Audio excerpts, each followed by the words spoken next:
years. And what we do is we give you the formula and we teach you the formula and help you execute the formula of what I call the formula for success, which is B plus C plus S. And you're sitting there going, all right, that sounds even more complicated than the recipes for that cupcake. Is this something out of the Pythagorean theorem or what? But what I mean by B plus C plus S is creating an alignment of the brand, the culture, and the strategy. And now you're all still looking at me going, well, what the heck does that mean? You know? It's like, I think I know, I think I can pretty much ascertain what a strategy is, because I watch football all the time, or something of that nature, or I've seen my son play those video games that are war games. I pretty much know what a culture is because we've seen a lot of books and a lot of talk about corporate culture. And I think I know what brand is. Isn't that like a logo or something like that? But what the heck is he talking about in terms of the alignment of the brand, culture, and strategy? And Mark always accuses me of talking in those terms and saying, nobody knows what the heck you're talking about. And the best way I can explain that is through a story, because I love telling stories. And Mark's heard this story before, but it's very funny, don't give it away. And we work with a number of businesses, but I'm going to give you an example of two different restaurants.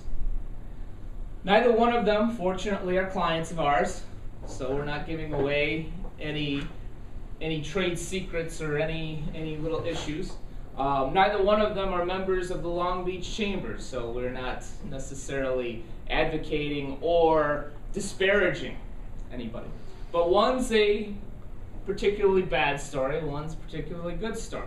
And I'll start off with the bad, and I won't mention the name of the restaurant because the point is not to drag a restaurant's name through the mud, it's just simply to make a point. I know, damn it! Come on, I want to know not to go there. But I'm from Chicago. My girlfriend here is from Southern California. And one of the things that we both really enjoy is baseball. She's an Angels fan, I'm a White Sox fan. Not everybody's perfect. But we go to a number of Angels games because the White Sox are a little bit far away from here for me to go to every game. So our routine, one of the things that we enjoy doing, is going a little early before the game, grabbing a drink, grabbing an appetizer, sitting around watching some TV, and then going to the game. And there's one place that's fairly near Angel Stadium that spent a lot of time branding themselves as the baseball headquarters, as your baseball headquarters. Seems like a pretty good strategy, being as close to Angel Stadium as they are. And I'm sure they spent quite a bit of time on that brand and that strategy. So you walk into this place that's called the baseball headquarters, and you see a number of TVs, which would be wise for baseball viewing. But when you walked into this place, when we walked into this place in this particular day, the Angels game was at 6 o'clock. We walked in at about 3:45. Yes, we have quite a few drinks in it. So we walked in at about 3:45 and saw all these TVs, some of which were on golf bloopers. Others were on a replay of an NFL preseason game. And others were on ESPN News, which may, I guess, have a baseball highlight or two in your baseball headquarters. Even though there was a major game in Southern California, which was the Padres and the Giants, which was on Fox, which could have been on many TVs, it was not. So we sat down, and again, as I mentioned before, I'm a White Sox fan, and because I'm a White Sox fan, I know that the White Sox are starting at 4 o'clock Pacific time this day. I know that they're playing at home. I know they're playing the Detroit Tigers. I know that they're on WGN, and I know they're on Channel 307 on DirecTV because I have DirecTV. So therefore, I asked the bartender very nicely, I said, may I have the White Sox-Tigers game on this TV? It's on Channel 307 on DirecTV. Now, normally when you make that request, especially in a place that brands themselves as the baseball headquarters, what would be your expectation in terms of a response? Of course. A flying remote. I'll find a remote, of course.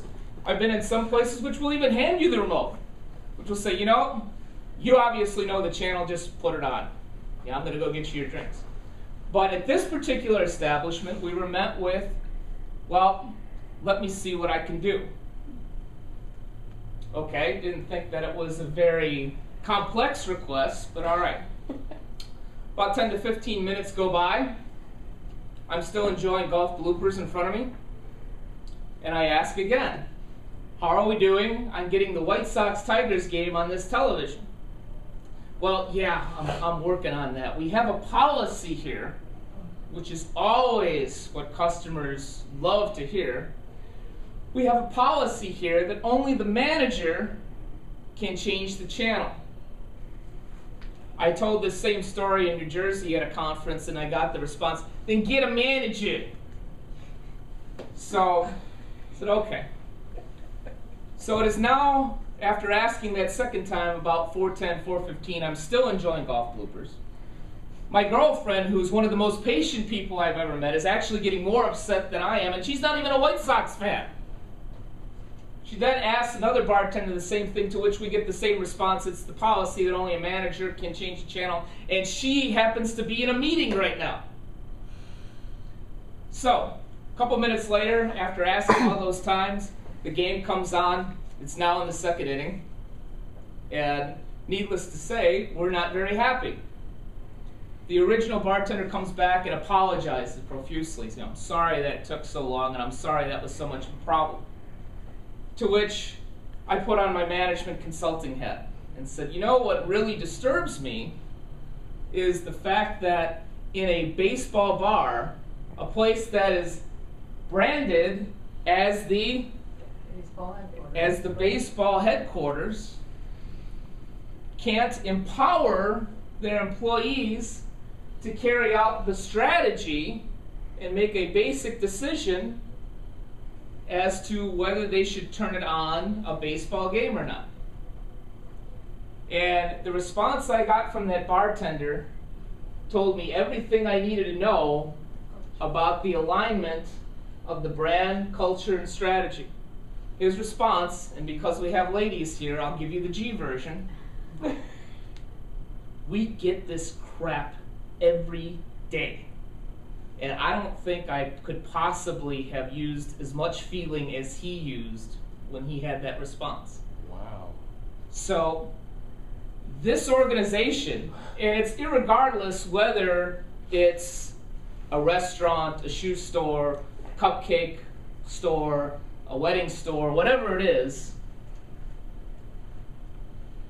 they obviously missed the alignment of the brand, culture, and strategy, because it didn't take this individual very long to throw management under the bus. He wasn't part of their team, it was his team. And he knew there was nothing I could do to change this policy or to change this misalignment, so I'm out for myself. Because I want a tip, it's not my fault, I want to take care of this customer. So, at this particular restaurant, I'm sure they spent quite a bit of money on branding themselves as The baseball headquarters. the baseball headquarters. Maybe they're one of Maria's clients. Maybe she got them a ton of funding, and they used it all for marketing themselves as the baseball headquarters.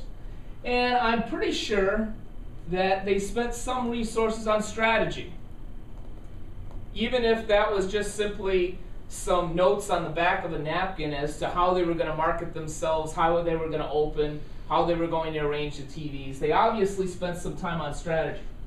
But all of the resources spent on brand and strategy were literally thrown out the window because they didn't align the culture. They didn't empower and teach their employees how to carry out the strategy. And they didn't teach the employees how to live the brand every single day. Now, I'll give you a positive example. And I will actually use their name because it's a positive example. They're not a client either. There's a place in Orange, not too far away from where our big office is that I showed you, called Manhattan Steak and Seafood, 202 South Main Street. I go there all the time. Was there yesterday. And the reason I like it, and the reason they're a good example, every time you walk up to the front door, they open the door for you, Sometimes they don't, only because I joke around and I go, hey, maybe I can get to the door first before they get to it and open it. And then I get to joke with the person behind the door. But every time they open the door for you, regardless of where you're sitting, whether it's in the restaurant, in the bar, or at the bar, they escort you to your seat. The food is always good. It's always consistent. The ambiance is always good. The music is always good. But the real kicker is that any time you, as a customer, say thank you, whether it's to the person escorting you to your seat, the busboy, the waiter, the person behind the bar, the owner, every time you say thank you as a customer, it is always met with a my pleasure. And I was in there yesterday. Waitress went to the bartender, asked for a drink for one of her customers. The waitress said thank you. And the bartender said, my pleasure. Internally, do you think that place has alignment among the brand, the culture, and the strategy? When I first started going to that place and patronizing Manhattan Steak and Seafood, it was pretty empty. It was under another name, and the owner had taken it over. That place on certain nights is getting quite packed now. And are they branding themselves? Are they doing marketing? Are they on Open Table? Are they doing some of the basic necessary things to grow their business and to make them brandable and make them seen out in the community? Yes, they are. But that only gets people in the door. The fact that the original place that I talked about was called the baseball headquarters attracted me to getting through the door. What do you think the odds are that I'm going to go back to that place? Slim to none. Slim to none, especially since there are plenty of other restaurants and bars around Angel Stadium. Or refer someone else to it. I'm sorry? Or refer anyone else to it. Exactly. Exactly. If it wasn't for the fact that number one, I can be a nice guy, and number two, I certainly don't want to create a negative standpoint by saying that restaurant's name. If I was one of my colleagues that I knew or know and work with at times, who would definitely be using that naming, throwing it out not only in presentations but in writing and on video, think of the damage it would do to that restaurant. But that's not the point. So what's one of the primary keys to this approach? You know, there's got to be some keys to doing this. I mean, it sounds simple, and frankly, similar to Maria's program, it is simple, but you have to know the keys. One of the biggest keys to this approach, and if you don't leave with anything else from my presentation, leave with this, is the establishment and implementation and constant reinforcement of service standards. Does anybody here ever watch Ramsay's Kitchen Nightmares? Mm-hmm. And I hate cooking. I can't cook anything. This is why I have cupcakes brought in. You think I can make this stuff? And I'm not really that big of a restaurant person, but the reason I like that show is it's more about consulting than it is about restaurants and food. Because what's one of the things he talks about almost every show? Standards. Standards on the meal. No, we're not taking that out. We're not serving that to people. No, no, no, no, no, no, no, no, no. We don't serve burnt food here. We don't serve food out of a dirty kitchen. Standards. And that applies whether it's a restaurant or any other type of organization. And I'll give you a couple examples. Because a lot of people ask, isn't this just for retail operations? Isn't this just for service companies? Absolutely not. All customers and clients expect consistency regardless of what product or service you're offering.